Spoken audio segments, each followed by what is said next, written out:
Bonjour à toutes et tous. Merci Elodie. Je tiens tout d'abord à remercier les organisateurs et surtout les organisatrices de ces journées, Delphine Gosset, Emmanuel Cambois et Elodie Cretin. Ainsi que l'avait rappelé Emmanuel Cambois lors de l'introduction de ces journées, il y a selon moi un réel intérêt scientifique à rapprocher les questions relatives à la fin de vie et celles du grand âge et de la longévité. Parmi les questions qui se posent à travers ce rapprochement thématique se trouve celle de la manière dont se déroulent les dernières années de vie et la toute fin de la vie.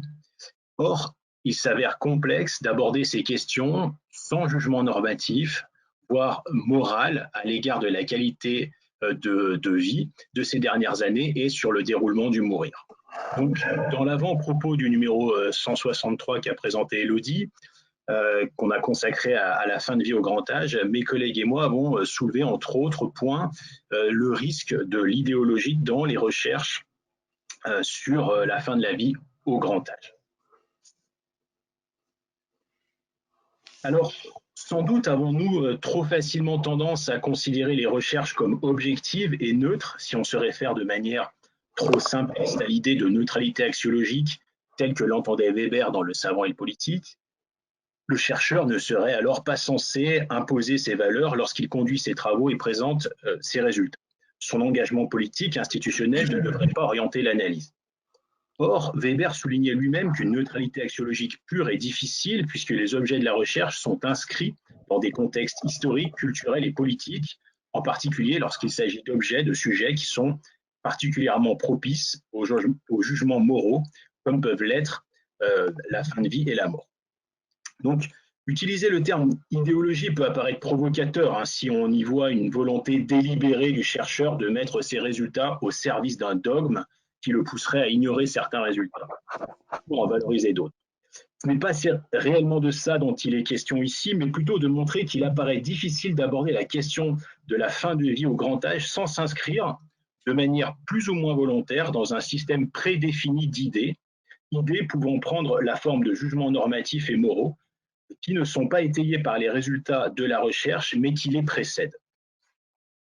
Donc, je vais aborder en fait trois formes d'idéologie potentiellement présentes en matière de recherche sur la fin de vie et la mort dans le grand âge, les liens entre idéologie et paradigme scientifique, voir comment définir un objet, c'est déjà une forme d'interprétation, la manière dont les protocoles méthodologiques peuvent parfois se trouver au service de l'idéologie, et enfin, la manière dont il est possible pour des chercheurs engagés, volontairement engagés, d'interpréter un même phénomène dans des perspectives diamétralement opposées, simplement parce qu'il s'inscrit dans des visées politiques, institutionnelles ou morales différentes. Et en fait, le fil rouge pour illustrer ces dimensions, ça sera la question du suicide des personnages. J'en viens donc au premier point autour de la question de la définition même du sujet, de l'objet de la recherche. Alors, pour commencer, il me semble nécessaire de présenter quelques chiffres relatifs au suicide des personnes âgées. Donc, vous avez ici le tableau des effectifs des taux standardisés de suicide par sexe et âge en France en 2014, qui est présenté dans le 3e rapport de l'Observatoire national du suicide. Donc l'idée pour moi, là, ce n'est pas d'entrer dans une lecture détaillée du tableau, mais de rappeler simplement deux constats, qui sont deux constats connus, des taux de suicide qui augmentent avec l'âge pour les deux sexes et des hommes qui se suicident beaucoup plus que les femmes à tous les âges de la vie. J'ai entouré les chiffres dont je vais un peu parler. Si l'on compare les chiffres pour la classe d'âge des 15-24 ans et celle des 85-95 ans, on voit que le suicide représente pour les premiers un taux de 5 pour 100 000 et de 16% des décès, tandis que pour les seconds, le taux de suicide est de 48 pour 100 000, mais le pourcentage de décès est de 0,3%. Certains auteurs ont ainsi avancé que le moindre intérêt scientifique et politique accordé au suicide des âgés s'explique par un jugement de valeur porté sur la mort des âgés au regard du reste à vivre moindre. Le suicide des jeunes serait plus un objet de recherche, non seulement parce que la part du suicide dans la mortalité des jeunes est importante, mais aussi parce qu'on considère que les jeunes ont la vie devant eux. Une telle conception repose évidemment sur des postulats socio-culturels et l'anthropologie a montré que dans certaines cultures, la mort des vieux pèse symboliquement plus que celle des jeunes par la perte de savoir et les transmissions des rapports de pouvoir qu'elle occasionne. On peut noter également que l'augmentation des taux de suicide avec l'âge n'est pas un constat nouveau, puisqu'il y a plus d'un siècle, ce constat avait déjà été pointé par Durkheim. On peut juste noter une légère inflexion des taux aux très grands âges, ici à 80 ans et 95 ans et plus. Et à l'époque de Durkheim, c'était les 80 ans et plus. Donc ça, c'est le tableau de Durkheim qui n'est pas très lisible, donc je ne reste pas très longtemps dessus, mais pour montrer qu'on avait déjà cette tendance. Finalement, c'est moins l'explication que proposait Durkheim du suicide des âgés qui va m'intéresser ici que sa définition du suicide, qui est aujourd'hui très connue, et qui va me conduire au premier élément, la définition de l'objet de la recherche et les paradigmes scientifiques qui s'y trouvent associés. La définition de Durkheim, elle est limpide. Il précise que pour lui, l'acte est accompli en connaissance de cause, la finalité est la mort, quelle qu'en soit la raison. Et par acte positif ou négatif, Durkheim entend que l'acte qui provoque la mort, ou l'absence d'acte. Néanmoins, il s'avère que cette définition ne s'accorde pas complètement avec d'autres définitions et que les termes positifs et négatifs qu'on retrouve chez Durkheim ne renvoient pas complètement aux termes actifs et passifs que l'on retrouve aujourd'hui chez de nombreux auteurs.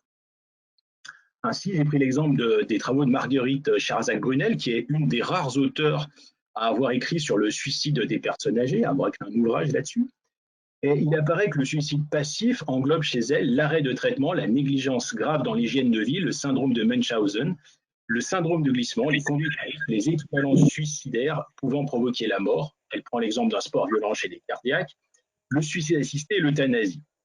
En fait, ce qu'il apparaît assez clairement, c'est une disjonction dans les définitions que font les deux auteurs du suicide. Et il est important de comprendre qu'il ne s'agit pas simplement d'une divergence sur les actes pouvant être considérés ou non comme suicide, mais d'une profonde différence de paradigme, de conception même de ce qu'est le suicide. Et cela se confirme lorsque l'on interroge la question des tentatives de suicide. Pour Durkheim, la tentative de suicide n'est rien d'autre qu'un suicide qui n'a pas abouti, elle n'a pas d'autre signification. Et alors qu'on retrouve du côté de la suicidologie plusieurs notions qui, en fonction des auteurs, peuvent être rapprochées, voire assimilées à des tentatives de suicide. Alors on peut reprendre ceux qui s'inscrivent parmi les fondateurs de la suicidologie, Evans et Farbero, qui incluent dans leur définition de la tentative de suicide le comportement suicidaire, comportement autodestructeur indirect, ce qui les conduit à associer les conduites à risque aux tentatives de suicide. Donc cela repose sur des conceptions différentes de ce que sont le suicide et les tentatives de suicide, sous-tendus par des paradigmes scientifiques différents. Les comportements autodestructeurs relèveraient pour la suicidologie de la même pathologique que le suicide. J'en viens maintenant à aborder le second point relatif aux questions méthodologiques dans les recherches sur la fin de vie au grand âge et le suicide en particulier. De nombreux auteurs ont rappelé la dimension aporétique du suicide en tant qu'acte. Il est évidemment difficile à interpréter puisque l'auteur de l'acte est décédé. Dans ce contexte, comment proposer une interprétation du suicide des personnes âgées? Comprendre le suicide peut passer par une lecture des facteurs de risque qui correspondent à un regard porté sur les corrélations statistiques entre le suicide et différents paramètres. Cette démarche, si elle n'est pas articulée à des hypothèses théoriques, tend essentiellement à produire des données descriptives.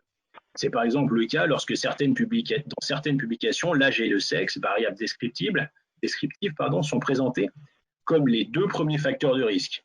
En effet, si, comme nous l'avons vu, les taux de suicide augmentent avec l'âge et que les hommes se suicident plus, cela ne constitue pas une explication en soi au suicide.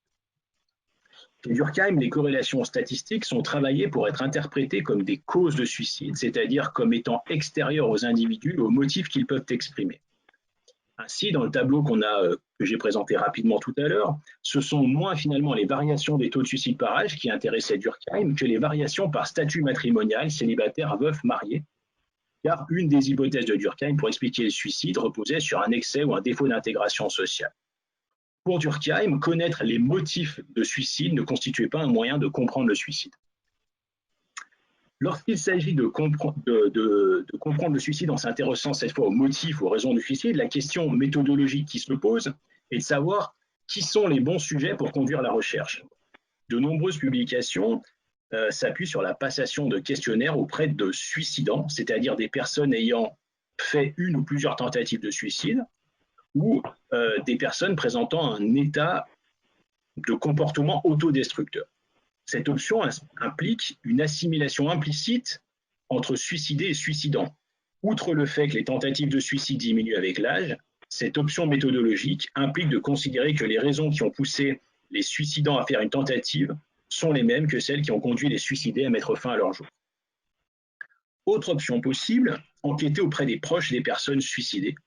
Cela implique de considérer que ces proches sont à même de connaître les raisons ou les circonstances du suicide qui auraient poussé la personne à se suicider. Là encore, c'est un présupposé difficilement démontrable, d'autant que les entretiens que nous, on a pu mener dans le cadre du projet suicidage montrent qu'en fonction des proches, du lien qu'ils entretiennent avec la personne suicidée, ce ne sont pas les mêmes motifs qui seront mentionnés. Enfin, d'autres types de travaux ont cherché à interpréter les raisons du suicide auprès de personnes âgées, s'exprimant sur les raisons qui pourraient les conduire à souhaiter mourir.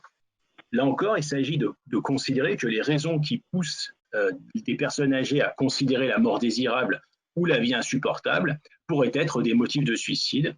C'est encore, là aussi, assez difficile à démontrer. Donc, en dépit de toutes ces difficultés et incertitudes, les publications avançant des explications sur le suicide des âgés sont pourtant pléthoriques. Aujourd'hui, l'un des résultats les plus fréquemment cités par la littérature en suicidologie porte sur les troubles mentaux et en particulier la dépression. C'est ainsi qu'en fonction des auteurs et des publications, on considère que dans 60 à 90% des cas, les personnes âgées suicidées souffriraient de troubles mentaux. Certains auteurs allant même jusqu'à dire 95%. La question, c'est comment ces chiffres sont-ils obtenus? Ils le sont majoritairement par la méthode dite de l'autopsie psychologique. Donc cette méthode, qui est issue des travaux fondateurs de la suicidologie, qu'on peut essayer de résumer brièvement en disant qu'il s'agit de conduire des questionnaires et des entretiens auprès des proches du suicidé pour reconstituer les circonstances du suicide. Il s'agit, entre autres, de réaliser un diagnostic post-mortem des troubles mentaux dont souffrait le suicidé. Si de nombreux travaux en suicidologie s'appuient explicitement sur cette méthode, elle demeure assez peu mobilisée en sociologie, même si certaines recherches s'appuient effectivement sur des entretiens auprès des proches. Ainsi, et aussi peu surprenant que cela puisse paraître, les autopsies psychologiques conduites par des chercheurs en psychologie et en psychiatrie conduisent de manière quasi systématique au fait que les personnes suicidées souffriraient de troubles mentaux, tandis que celles, plus rares en sociologie, concluent que ces suicides trouvent leur explication dans des problèmes sociaux, financiers, isolement, etc. Donc, s'il apparaît logique que la discipline et les paradigmes théoriques participent au formatage des protocoles de recherche, il semble néanmoins nécessaire de le mettre en lumière, sans quoi ces résultats pourraient apparaître comme des vérités générales explicatives du suicide des âgés. Le dernier point que nous pouvons aborder sur les liens entre recherche sur la fin de vie au grand âge et idéologie concerne le travail d'interprétation que proposent les chercheurs des données dont ils disposent et les usages qui en sont faits par eux-mêmes ou par d'autres.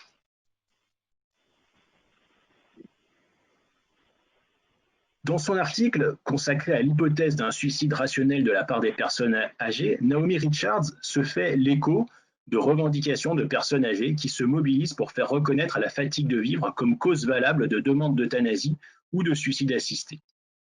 Bien que l'auteur ne promeuve pas l'euthanasie ou le suicide assisté, le simple fait qu'elle évoque l'hypothèse d'un suicide rationnel dans un contexte scientifique qui met majoritairement l'accent sur la dimension pathologique du suicide et le risque d'une inflation des demandes d'aide à mourir, constitue en fait en soi, pour certains, à minima une posture à contre-courant, voire comme une posture militante. À l'inverse, d'autres chercheurs assument réellement une posture militante, comme Marguerite Charazane-Brunel que j'ai citée tout à l'heure, puisqu'elle défend, je cite, que la démarche de légalisation de l'euthanasie s'appuie sur le mouvement basé sur l'idée de mourir dans la dignité, valorisant de plus en plus clairement une incitation au suicide de la personne âgée. Elle évoque ainsi, page 60, des philosophies et des idéologies pro-suicide et considère que la liberté et le droit au suicide assisté est probablement la plus redoutable et la plus tenace des résistances à la prévention. Selon elle, le suicide résulte d'une douleur psychique et elle considère que reconnaître une dimension rationnelle du suicide fait courir le risque d'une banalisation de l'acte, voire de sa valorisation. Derrière ces idéologies, on retrouve en fait une démarche visant à contraindre et à conditionner les interprétations possibles du suicide. L'Association américaine de suicidologie recommande ainsi de distinguer le suicide et la mort médicalement assistée. Il s'agit donc de bannir le terme de suicide assisté. Derrière cette distinction de lexique se trouve en réalité une distinction idéologique qui serait que le suicide, à la différence des aides médicales à mourir, ne peut être complètement volontaire et rationnel. S'il s'avère difficile de proposer des interprétations du suicide des personnes âgées sans s'engager volontairement ou malgré soi dans une posture militante ou à minima sans se faire le défenseur d'une norme du bien mourir, il apparaît que l'emploi de certaines notions viennent masquer ces divergences idéologiques. On peut par exemple citer celle de bien mourir ou de bonne mort. Que ce soit du côté des défenseurs des soins palliatifs ou de ceux d'une aide médicale à mourir, le suicide est toujours présenté, voire instrumentalisé comme une mauvaise mort. Ainsi, on peut dire de manière un peu caricaturale que les militants des soins palliatifs appuieront leur argumentaire sur le fait que le suicide est la résultante d'une souffrance physique et ou psychique non soulagée et plaideront pour des recherches visant à mieux connaître ces souffrances réfractaires et pour un accompagnement psychologique. À l'inverse, les militants pro-aide médicale à mourir instrumentaliseront eux aussi le suicide qu'ils présenteront comme sauvage, brutal, traumatisant face au suicide assisté, institutionnalisé, qui préserve les proches d'une mort soit trop brutale et le mourant de la dégradation. Ainsi, et bien que s'appuyant sur des conceptions et des argumentaires scientifiques divergents, ces militants utilisent le suicide comme parangon de la mauvaise mort moderne. À ce titre, on pourrait prolonger la réflexion sur les travaux qui portent aujourd'hui sur les chiffres de l'évolution des demandes et des actes relevant de l'aide médicale à mourir pour les personnes âgées, qu'il s'agisse d'euthanasie ou de suicide assisté. Alors que les militants anti-aide médicale à mourir voient dans l'accroissement des demandes une tendance épidémique dangereuse pour la société qui met à mal les programmes de prévention, ceux qui militent pour ces aides médicales à mourir scrutent la manière dont cet accroissement s'accompagne d'une réduction des suicides non médicalisés et en conclut à un moyen de prévenir le suicide. Pour tenter de conclure, s'il apparaît que la neutralité axiologique semble difficile à tenir pour des questions relatives à la fin de vie des personnes âgées et au suicide en particulier, est-elle simplement souhaitable? Le chercheur doit-il s'efforcer de conserver le plus de neutralité possible dans ses analyses ou finalement a-t-il vocation à s'engager, à prendre position, voire à éclairer les pouvoirs publics sur ces questions? Il n'y a évidemment pas de réponse définitive à ces questions, car les réponses divergent en fonction de la conception que l'on se fait de la recherche. Certains chercheurs revendiquent une indépendance totale entre le champ scientifique et les sphères politiques et militantes. D'autres, au contraire, s'inscrivent davantage dans une recherche engagée au service de l'action, en l'occurrence ici de la prévention. Je crois que nous avons besoin des deux types de recherche. Cependant, il semble nécessaire de ne pas limiter la recherche sur le suicide à la seule fin de la prévention de la crise suicidaire ou de l'évaluation des conduites suicidaires, car cela conduit à réduire le spectre de l'analyse. Sur ce point, je vais prendre un exemple que j'espère illustratif. Un expert français du suicide militait pour que dans les actes de décès par suicide, le médecin qui rédige l'acte soit obligé d'indiquer la pathologie mentale présumée du suicidé. On voit bien ce que pourrait produire une telle démarche pour les analyses statistiques ultérieures. 100% des suicides pourraient être attachés à une pathologie mentale. Il apparaît important de considérer que le suicide des âgés, de par sa portée symbolique, ne manque pas de faire l'objet d'instrumentalisation politique, institutionnelle et scientifique. Sur cette question, je renvoie les auditeurs à l'excellent travail de l'ethnologue Yunko Kitanaka sur le suicide au travail au Japon, où elle montre de manière fort pertinente comment le suicide au Japon a servi les enjeux de reconnaissance, de pouvoir et de financement de certains corps professionnels et de certaines spécialités médicales. Je vous remercie pour votre attention. Merci beaucoup, Frédéric. Je te laisse reprendre la main, Elodie. Merci. Oui, c'est ce que je suis en train de faire. Voilà, très bien. Alors, si vous avez des questions à adresser, Frédéric, vous pouvez les poser dans le chat. Ah, Emmanuel, on ne t'entend pas. Il faut allumer ton...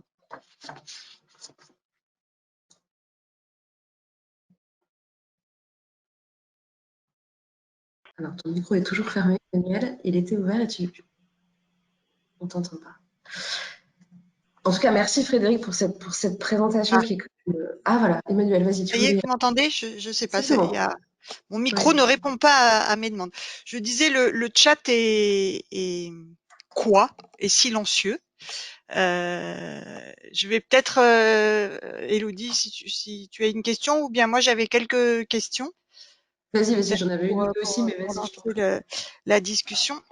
Je me demandais, d'une part, si justement ces mouvements un peu militants, de chercheurs militants et qui bien sûr existent dans toutes sortes de recherches et de thématiques de recherche, mais est-ce que il n'y a pas un intérêt quand même à bien connaître ces mouvements militants aussi quand on travaille sur ce sujet, et notamment parce que on peut avoir l'idée que avec le développement des démarches de mourir dans la dignité, de débats sur l'aide au suicide ou la mortalité assistée, etc.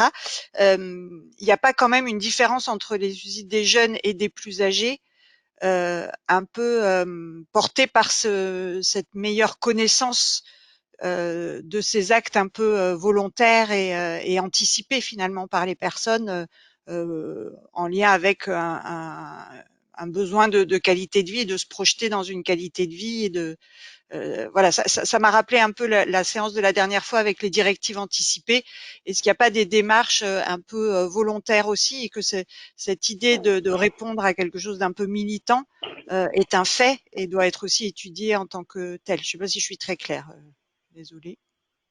Je vais essayer de répondre si j'ai bien compris la question.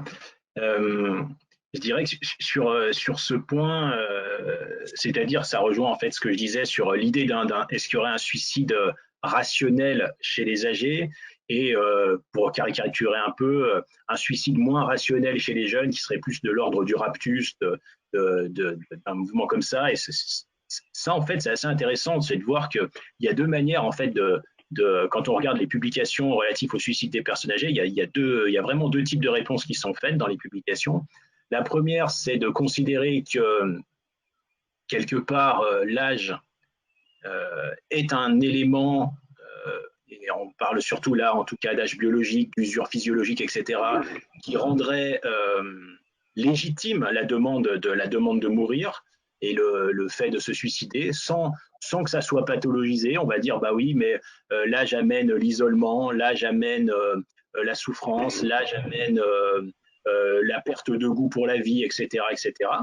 Donc il y a certaines publications qui vont lire l'âge de cette manière-là et qui vont considérer que on peut penser que le suicide des âgés est rationnel, et à l'inverse, d'autres vont carrément mettre en question la rationalité de l'acte en disant que plus on avance en âge, plus on est usé cognitivement, et moins on est à même de décider de mourir, et qu'au contraire, s'il y a autant de suicides chez les personnes âgées, c'est bien la preuve que les personnes âgées sont dépressives.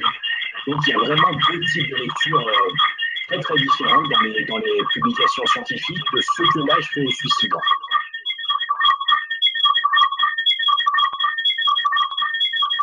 Il y a un problème de son là, je crois, non? Voilà. J'ai du mal à trouver qui avait un micro ouvert. On l'a trouvé. Ok, mais je rebondirai peut-être si les questions viennent pas. Je te pose quelques questions qui ont été. Oui, Élodie, tu voulais poser une question aussi? D'accord, je vais poser les questions dans le chat. Donc, une question, je ne sais pas si tu vas pouvoir bien y répondre, mais c'est de savoir si on peut apprendre à bien mourir. Alors, ça reprend un peu les idées de directives anticipées peut-être, ou de ouais, enfin, j'ai ce terme en tête d'anticipation. Alors voilà, je te livre la question. Peut-on apprendre à bien mourir? Est-ce que tu veux y répondre, ou que j'en pose quelques-unes pour que tu réfléchisses en attendant?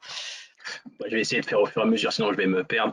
Alors, Ok. je ne saurais pas répondre à peut-on apprendre à bien mourir, mais ce que je trouve très intéressant chez les historiens de la mort et les historiens du suicide, hein, c'est de montrer que déjà l'idée de bien mourir, ça n'a pas toujours été la même au cours de l'histoire et en fonction des contextes socio-culturels.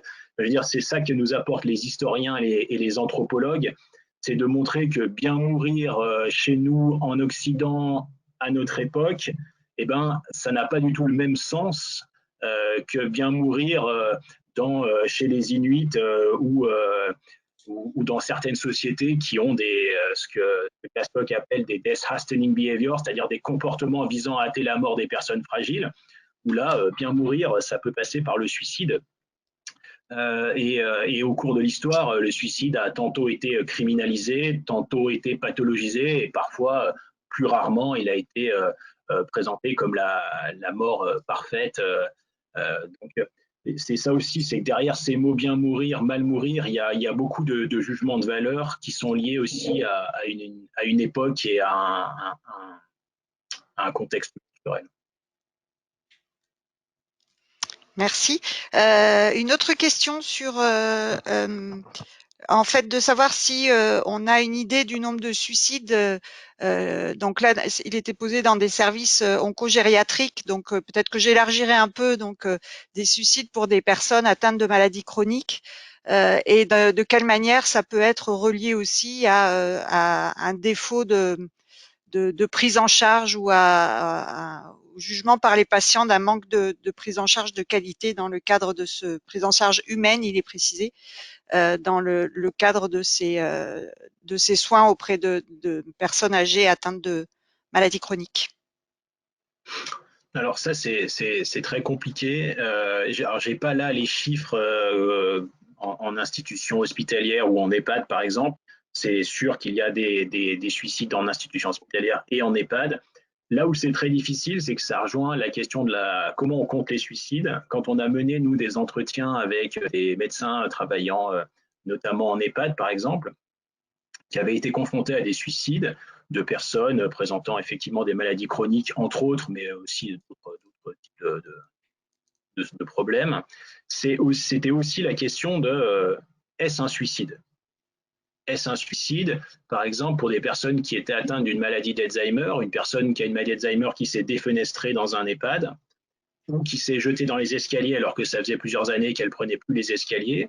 Eh bien, ce qui interrogeait le médecin et aussi le personnel soignant, c'était mais est-ce vraiment un suicide ou est-ce une dérive d'activité?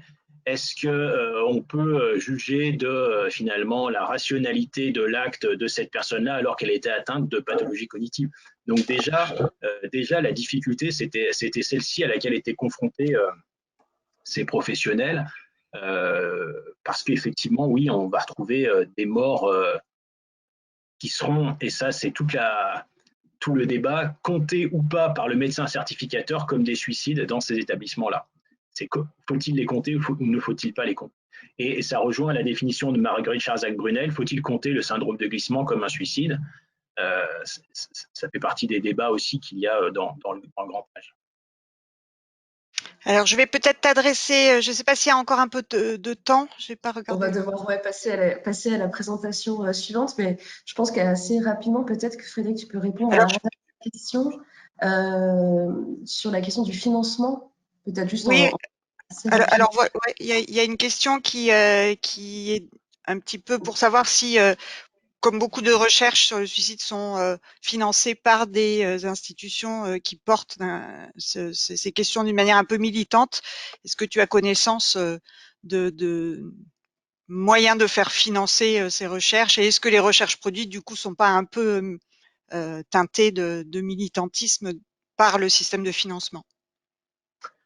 Bah, à mon sens, oui, le risque est là. C'est un peu ce que j'évoquais dans la dernière diapositive, c'est-à-dire que selon comment est construit l'appel à projet, les mots qui sont utilisés dans l'appel à projet, ils conditionnent de fait, si le chercheur veut vraiment rentrer dans les clous tels qu'ils sont proposés, il conditionne de fait la lecture qui est faite du suicide.